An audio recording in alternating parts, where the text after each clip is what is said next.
Imagine being the third best team in the league, doing everything right all season, heading straight for promotion into the promised land, only to be forced into a mini tournament where the team in 6th could steal your spot. That seems a bit unfair, right? But what if I told you that, in some ways, that chaos might actually be one of the best things in football? Let's dive into whether the English Football League playoffs are fair, whether that actually matters, and what we could do instead. In the top 4 divisions of the English Football League, promotion and relegation is all fairly similar. In the Championship, the second highest division of English football, the teams finishing 1st and 2nd are promoted automatically to the Premier League, while the teams who finish 3rd to 6th all play each other in a mini tournament at the end of the season, with the eventual singular winner also being promoted to the Premier League. This mini tournament is known as the playoffs. The same system is used for League 1, confusingly England's 3rd highest division, and for League 2, even more confusingly England's 4th highest division. However, in League 2, 3 teams are promoted automatically, so the playoffs consist of the teams finishing 4th to 7th, with the winner promoted to League 1. For those of you hearing about the playoffs for the first time, and I suspect for quite a lot of you who already know about the playoffs, and especially for those of you who are fans of clubs who finished 3rd in the league, you may well be saying out loud, well, that's not fair, is it? How is it that you can be so much better than the team in 6th, or indeed than the team in 4th, and not go up immediately? How is it that a team who has spent most of the season in 10th but managed to string a little lucky streak together and sneak into 6th place could potentially take 3rd place's spot? And at least on the face of it, you'd be right. It just doesn't seem fair, does it? What you're appealing to here is a sense of meritocracy, a sense that teams should be given rewards based on their merits, on what they have achieved. And manifestly, what the team who finishes 3rd has achieved is being the 3rd best team in the league. Surely they should go up then. I mean, imagine if in the 100-meter final, we let them run the race and said, well, 1st and 2nd place, you get gold and silver medals, but 3rd to 6th place, you're running again, this time just 60 meters, and then whoever wins that gets 3rd place. Not only does that seem super unfair, it also seems like you're asking something completely different of them, running 60 meters versus running 100 meters. The playoffs are similar, playing 3 games versus playing 46 to decide who gets to go up in that 3rd position. Surely then, it's an open and shut case. We should scrap the playoffs. They are simply unfair. Well, unsurprisingly, given where we are in the runtime of this video, it might not be that simple.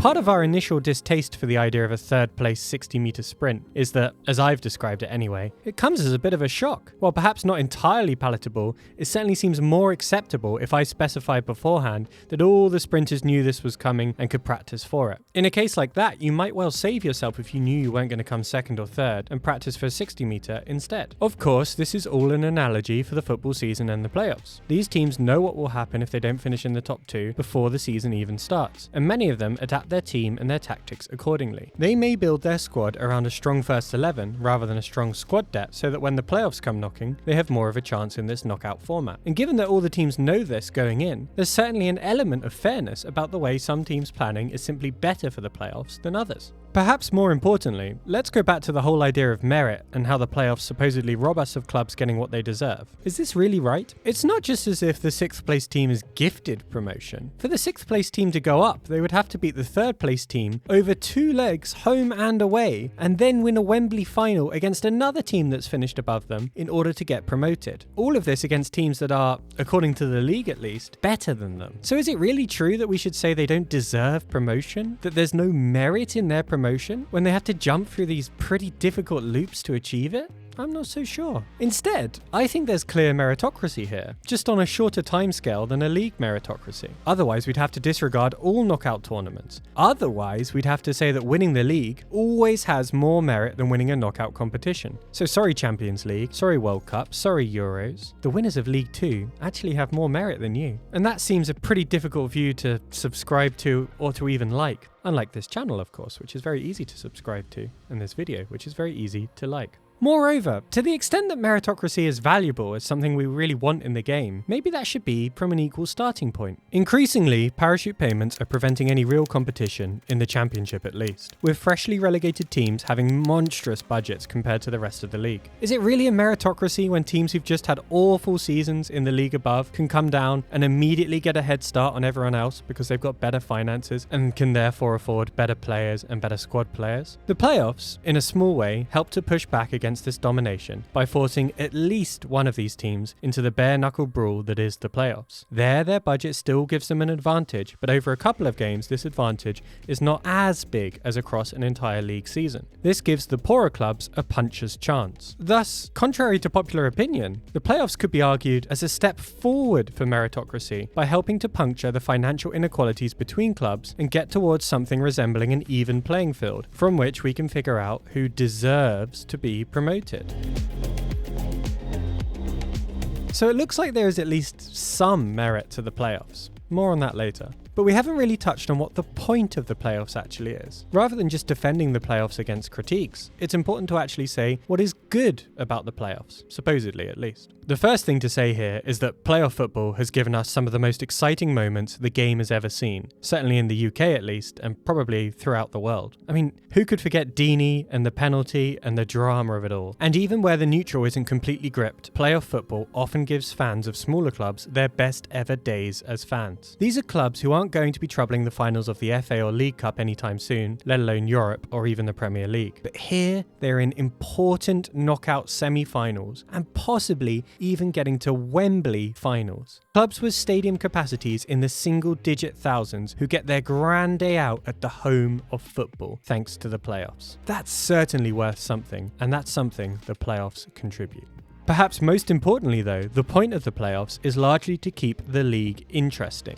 I mean, look at how boring a season can be, especially towards the end of the season if all the interesting stuff is already decided. The current Premier League season is evidence enough of this, I think. Well, obviously the same is true for other leagues, and that's why the playoffs exist. There are 24 teams in the Championship, for goodness sake. After half a season, it's usually pretty clear whether you're going to be in relegation trouble or whether you have a realistic claim to being one of the two best teams in the Championship. You need something for teams to play for in order to keep the quality high and interest bubbling away, and that's what the playoffs and extending down to 6th place does. The playoffs help to keep a bit of jeopardy. While it's true that there are some significant wealth disparities in the Championship, the very richest and the very poorest teams usually find themselves right at the very top and right at the very bottom, respectively. In the middle, there are loads of teams with roughly similar wealth and roughly similar squads, and the playoffs give all those teams something to aim for. Reaching top 2 or 3 might feel out of touch, but sneaking into 6th, now that feels possible. Trust me when I say that every fan of a club who has ever been in a league with a playoff system has said some variation of the sentence. If we can just string 2 or 3 wins together, we can get into the playoffs here, and then it's a lottery.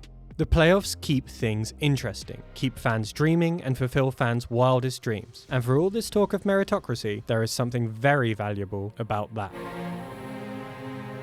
Yeah, that's all well and good, but ultimately we all know the playoff system does have some significant problems, no matter how much I devil's advocate for it. I mean, to the point about it keeping the league interesting by giving teams something to play for, well then why not do the whole thing as a knockout tournament? That gives you plenty to play for. Or if you insist on a league, then why not make the playoffs the top 8, the top 10, or the top 12? Then loads of teams will definitely have something to play for come the end of the season. If we're going to laud the playoffs for its ability to keep the league interesting, then we should also point out it could do this even more. And look, I wasn't lying when I said there was something meritocratic about winning the knockouts. But let's face it, winning the league is truly the achievement that should garner promotion. Firstly, this is because the reward is promotion to another league. The decider that you're good enough to play in the league above should be that you performed really well in the league below. That makes much more sense than that you performed reasonably well in the league below and then won a mini knockout tournament. Secondly, that level of consistency just is very, very impressive. While it's true some knockout tournaments have greater prestige, tournaments like the Champions League or the World Cup, I don't think this necessarily boils down to them being more meritocratic or having their victors deserve their trophies more than those who win leagues. As much as it does these competitions having great legacies and history, and the knockout format giving itself over to more drama and more exciting moments. All of that can be true, but I think performing well in the league, showing over 46 matches that no team can better your results, except for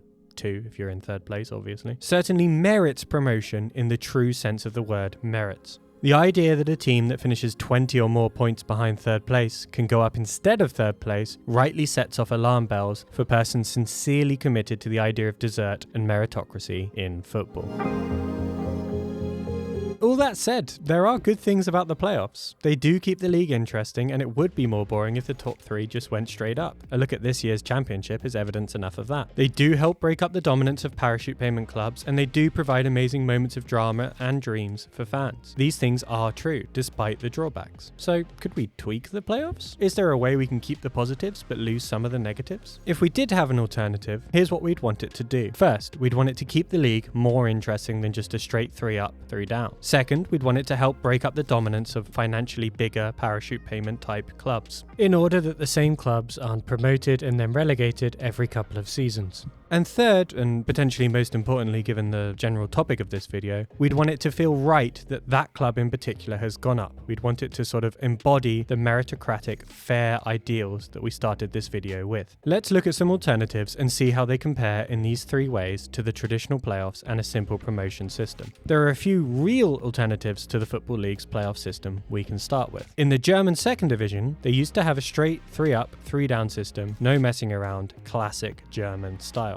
However, since 2009, they have a playoff system of sorts. In their newish system, the third place team in the league below plays against the third last place team in the league above. It's over 2 legs, and the winner finds themselves in the higher league at the end of it. So that means it could be possible to finish third and still not get promoted, and it means it could be possible to finish third last and still not get relegated. Now, I don't know about you, but that sounds rubbish to me. First, it doesn't make the league any more interesting than if 3 just went straight up. If anything, it's slightly less motivation to know if you finish third, you'll have to play a team from the league above with their legions of better players. This is especially the case if you know the stats, which, for reference, is that since 2009, only 2 teams have successfully beaten a team from the league above and gotten promoted after finishing third in the league below. Second, it certainly doesn't seem to break up any dominance. Indeed, this seems almost designed to enforce dominance by keeping the big clubs in the first division. I guess in theory this helps keep the quality high in the top division, a problem the Premier League is arguably wrestling with at the moment, but I'm not particularly convinced that's a good thing, but that's a video for another day. One good point, potentially the only good point, is that third, if a team gets promoted, you really can't argue it's undeserved. Finishing third and beating a team in the league above over 2 legs, that's impressive. Nevertheless, scoring highly in this category, but so poorly in the other 2, doesn't seem enough, in my eyes, to pronounce this a better alternative than the Football League playoffs. Here's a second, real-ish alternative. In the Danish top division, they play out the season as normal, and then once you've played every team, home and away, they split the league in 2, the top group and the bottom group. The top group all play each other, and the bottom group all play each other, and there's no overlap. The bottom teams can't play the top teams. After this split part of the season is finished, then they just proceed as you would normally, with the relegations as you would expect, and the European qualifications pretty much as you would expect as well. The Scottish League system, by the way, has a version of this and a version of the German relegation playoff as well, pushed together to form one weird, wacky league.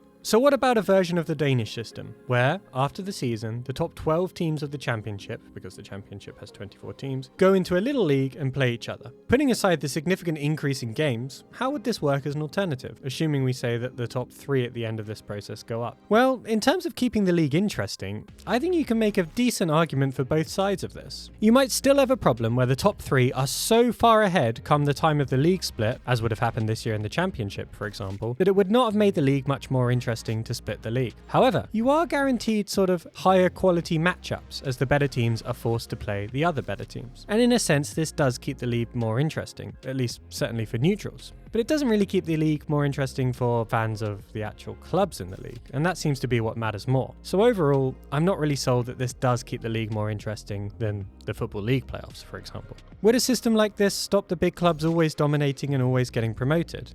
Again, it's sort of difficult to say. It would help stop clubs that are essentially flat-track bullies, clubs that thump the smallest clubs in the league but struggle against the bigger clubs, because they'd be forced to play the bigger clubs all the time and would presumably do worse. Whether bigger clubs are always flat-track bullies is, I think, fairly highly contestable. But more importantly, there's no knockout system here, and that's what gave the smaller clubs a puncher's chance against the bigger clubs. Instead, the league system just continues a little longer with harder fixtures. In fact, arguably this probably helps the big clubs because they've got the big squads that can deal with this increase in league games. So I'm not really convinced that splitting the league would help in this respect either. But what about dessert? What about meritocracy? Well, again, clearly if you're promoted on this system, you deserve it. Finishing third and doing so after being forced into playing the tougher teams again, that's pretty impressive. You deserve promotion. But again, I'm not sure this is enough to overcome the other problems we just discussed. But the good thing about the Theorizing Football YouTube channel is we're doing just that, theorizing. We don't need to think about the real world. We can run to the realm of the hypothetical and see if we can identify an entirely new replacement for the playoffs out of thin air. Pretty fun, right? Maybe stick around and subscribe?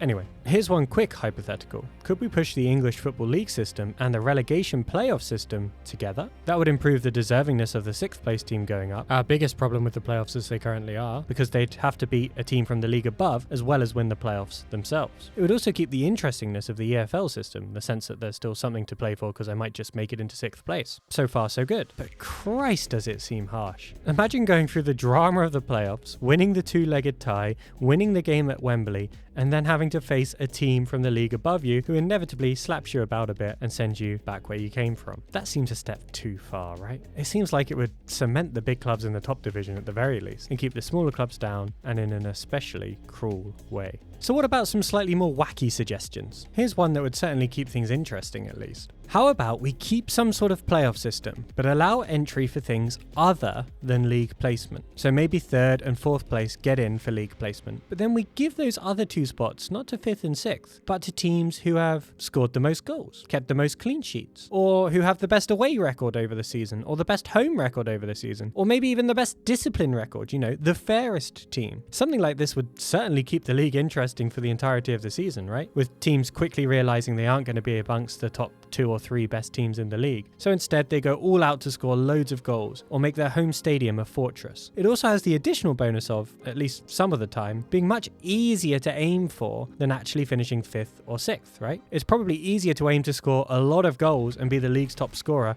but not really care about defense, than it is to finish ahead of 19 or 20 other teams. Of course, this has some problems in terms of desert. It's certainly impressive to hold some of these records, but whether it's impressive enough or the right kind of impressive to deserve to be promoted is dubious at best. It's also not obviously better at breaking up big club dominance, as let's face it, the bigger the club, the more likely they are to have one of these records, whether they end up aiming for it or not. So what about swinging entirely the other way? Again, let's give 3rd and 4th place the playoff spots for finishing there in the league. But let's fill the other 2 spots, not with 5th and 6th place, but with the teams who've performed the best relative to their financials, i.e. the team with the most points per their wage bill, or per their squad value, or per their net spend for that summer and the January transfer window. Now, something like this is obviously about as fair as we can get, right? As good at puncturing the dominance of the big clubs as we can get. It allows those who spend big but are successful to go up automatically, right? To come 1st or 2nd. But it also recognizes those clubs who are genuinely performing above their supposed financial limitations. And that's a great tool for breaking up the big boys by chucking these clubs into the playoffs and giving them a puncher's chance against the big clubs. It also seems like it might help to keep things reasonably interesting until the end of the season. It's not hard to imagine a scenario where the club in 12th just needs one more draw or maybe one more win to be the top performing club relative to their finances and therefore make the playoffs. Whereas in a normal season, with 1 or 2 games left, the team in 12th usually has nothing to play for. But of course, it would be a difficult pill to swallow in terms of dessert for many people. Impressive though it is to perform above financial expectations, it would still be difficult for many to think that finishing 17th in the league and then winning the playoffs really deserves promotion, and specifically deserves promotion more than the team who managed to finish in 3rd but lose the playoffs. Maybe over time people would grow to accept it. They begin to recognize quite how impressive finishing above financial expectations actually is. Hell, maybe over time people would even accept that the league would look better if it was all points relative to financial expectations. But for now, even I think this is maybe a step too far. Ultimately then, I think the English Football League playoffs might just be the best of a bad bunch of options. It manages to keep the season fairly entertaining for all clubs, and it gives great days and often rare days to fans. It gives smaller clubs a puncher's chance against the big boys and retains a fair amount of meritocracy, because it's no small thing to do well in the league and then win a mini knockout tournament to get promoted. But what do you guys think? Are the playoffs fair? Does that matter to you? Are you convinced by any of the alternatives, either real or hypothetical? Do you have any alternatives of your own, either real or hypothetical? Let me know the answers to any of these questions down in the comments. If you enjoyed the video, please don't forget to like and subscribe. You'd be stunned how much of a difference it makes to the YouTube algorithm when people start interacting with the video. Here's a few other videos of mine to check out next. Thanks for watching!